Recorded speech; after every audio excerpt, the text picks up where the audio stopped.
Citoyens, citoyennes, bonjour. Nous sommes le mardi 2 août 2022 et nous vous parlons aujourd'hui en direct de Bamako où nous sommes venus par rapport à une mission que nous allons vous expliquer tout à l'heure.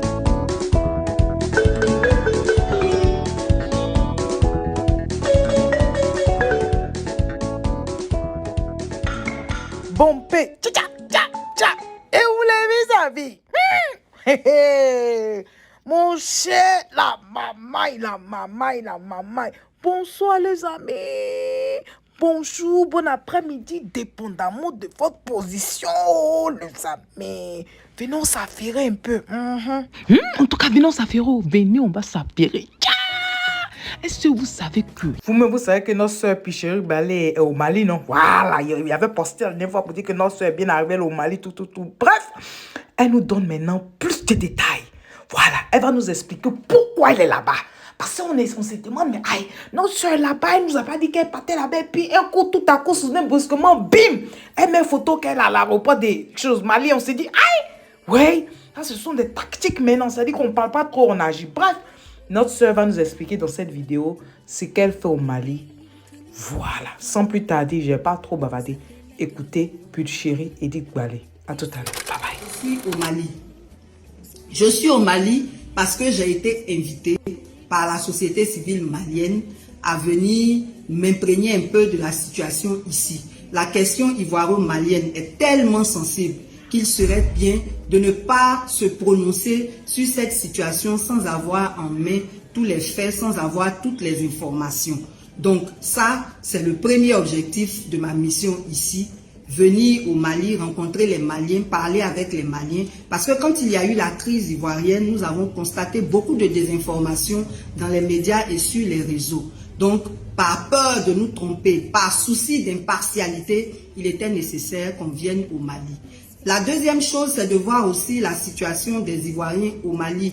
Donc, nous avons rencontré le président de la communauté ivoirienne au Mali, le président même de la Fédération des communautés africaines au Mali, et par la grâce de Dieu, on peut dire que la cohésion est toujours de mise, il n'y a aucun problème. Il n'y a pas de problème entre les communautés sur place. Voilà. Donc, avant d'aller plus loin, on va remercier Sidi Al-Mokhtar, qui est mon tuteur ici, qui est le président de l'IPM, l'Uni pour le Mali, qui est aussi membre de Yerewolo. Tous les membres de Yerewolo, tous les membres du M5 qui nous ont reçus, tous les membres de la société civile avec qui on a eu des séances de travail. En tout cas, merci beaucoup. J'ai été très bien accueilli. Et je voudrais dire, toujours par souci d'impartialité, que comme on n'a pas encore rencontré les autorités maliennes, les rencontres se feront à partir d'aujourd'hui, nous vous tiendrons informés au fur et à mesure. Nous voulons simplement dire qu'il y a tellement de liens entre la Côte d'Ivoire et le Mali qu'il est très important que les deux parties, c'est-à-dire les deux États, fassent tout pour trouver un terrain d'entente, pour trouver une issue heureuse. Parce que le Mali et la Côte d'Ivoire, c'est des liens historiques, c'est des liens familiaux, c'est des liens économiques, c'est des liens très forts. Et nous, en tant que société civile, tout ce que nous pouvons espérer, c'est que la sagesse habite les deux parties pour que le conflit n'arrive pas à des proportions qui aillent dans un conflit armé. Voilà, on veut la paix, on veut le dialogue, on veut la réconciliation. Et nous voulons aussi apporter notre soutien aux 49 militaires. Ce sont des Ivoiriens qui sont dans des difficultés. Nous devons les soutenir, nous devons soutenir leurs familles, leurs amis et prier le Seigneur que tout rentre dans l'ordre. Pour notre part, nous allons apporter notre modeste contribution en discutant avec les autorités maliennes, en plaidant en faveur de nos militaires. En tout cas, on espère que les dirigeants de nos deux États seront habités par suffisamment de sagesse pour une issue heureuse. Donc, quand nous aurons tous les éléments que nous souhaitons, on fera peut-être une conférence de presse à notre retour, mais en attendant, c'est tout ce que nous pouvons souhaiter, que les Ivoiriens et les Maliens retrouvent leur relation d'antan. Voilà. Donc, pour rester dans la même veine, nous allons nous prononcer sur la conférence conjointe qui a été tenue par le président de la CEDEAO et le président de la République française le 28 juillet dernier, conférence au cours de laquelle nous avons entendu le nouveau président de la CEDEAO dire qu'ils allaient mettre sur pied une force anti-putsch. Vraiment, c'est une décision que nous trouvons, on va dire, un peu imparfaite. Pourquoi? Parce que les putschs ne viennent pas par hasard. On ne soutient pas les putschs, mais on veut expliquer que très souvent les putschs ont été motivés soit par des questions de mauvaise gouvernance, soit par les troisièmes mandats. En tout cas, c'est les derniers putschs qu'on a observés ces dernières années. Et donc, nous voulons dire que le mieux serait de s'attaquer aux causes plutôt qu'aux conséquences. Donc, nous, en tant que société civile, en tant que garant de la bonne gouvernance, nous pensons que la CEDEAO devait renforcer son rôle de prévention.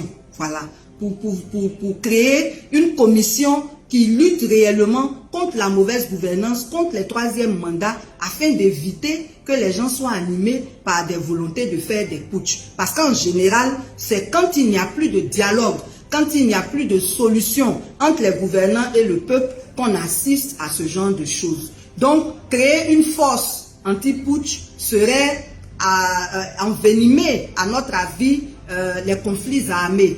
Voilà, puisque c'est des gens qui vont faire des putschs, qu'une force va venir, soit déloger, soit, enfin, c'est pas trop le contenu de leur force anti-putsch là, mais ça risque d'envenimer les conflits armés. Alors que si la CEDEAO prenait des dispositions pour prévenir les causes des putschs, ce serait plus efficace et je pense que ça apporterait plus de paix sur le continent. Voilà, ce n'est qu'un avis et j'espère que je serai entendu par la CEDEAO. Voilà, il faut renforcer la prévention, c'est ça qui est important. Il faut travailler sur les causes des putschs, c'est ça qui est important.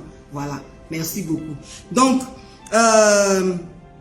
après ce sujet de la CEDEAO, nous voulons dire que on est ici, mais nous attendons impatiemment le discours du 6 août du président de la République.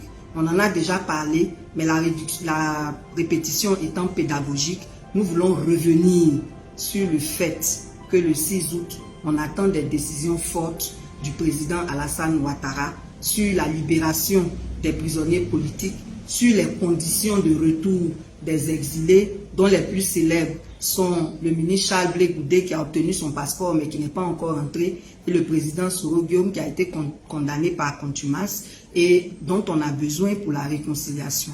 Au nom de la réconciliation, on a besoin de tous les fils du pays. Donc le président devrait prendre des dispositions pour que tout le monde rentre en Côte d'Ivoire. Nous voulons également parler de la question de la vie chère.